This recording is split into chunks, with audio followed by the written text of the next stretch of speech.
Baroda's dressing room. "You are full of surprises, ma belle," he said to her. "Even I can never count upon how you are going to act under given conditions." He kissed her and turned to fasten his cravat before the mirror.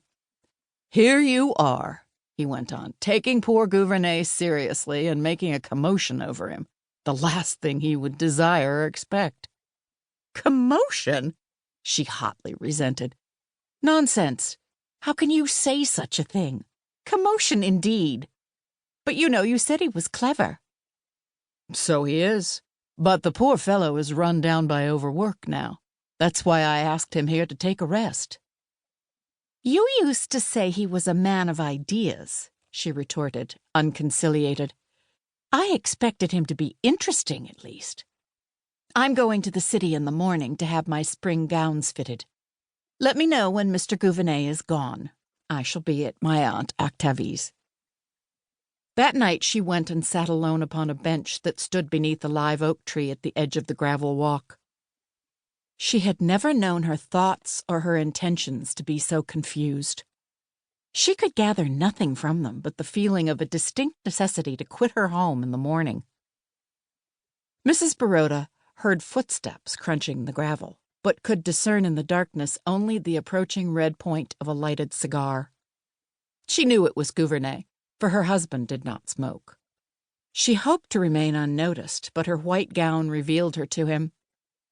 He threw away his cigar and seated himself upon the bench beside her, without a suspicion that she might object to his presence.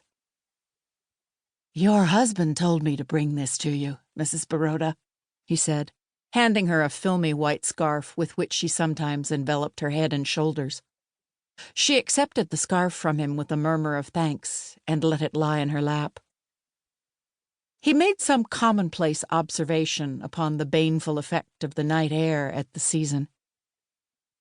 Then, as his gaze reached out into the darkness, he murmured, half to himself, "Night of south winds, night of the large few stars, still nodding night."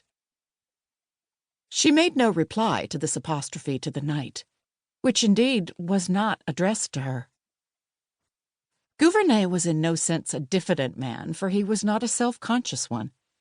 His periods of reserve were not constitutional, but the result of moods. Sitting there beside Mrs. Baroda, his silence melted for the time. He talked freely and intimately, in a low, hesitating drawl that was not unpleasant to hear. He talked of the old college days when he and Gaston had been a good deal to each other, of the days of keen and blind ambitions and large intentions. Now there was left with him, at least, a philosophic acquiescence to the existing order, only a desire to be permitted to exist, with now and then a little whiff of genuine life, such as he was breathing now. Her mind only vaguely grasped what he was saying. Her physical being was for the moment predominant. She was not thinking of his words, only drinking in the tones of his voice. She wanted to reach out her hand in the darkness and touch him with the sensitive tips of her fingers upon the face or the lips. She wanted to draw close to him and whisper against his cheek. She did not care what, as she might have done if she had not been a respectable woman.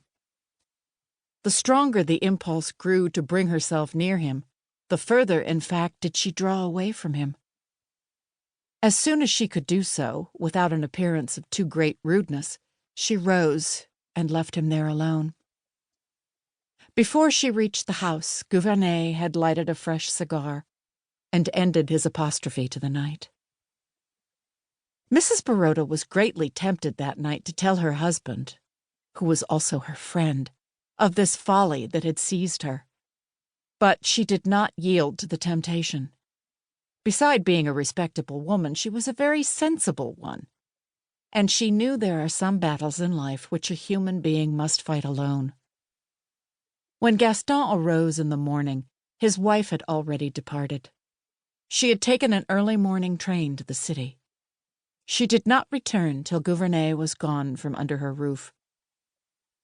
There was some talk of having him back during the summer that followed. That is, Gaston greatly desired it.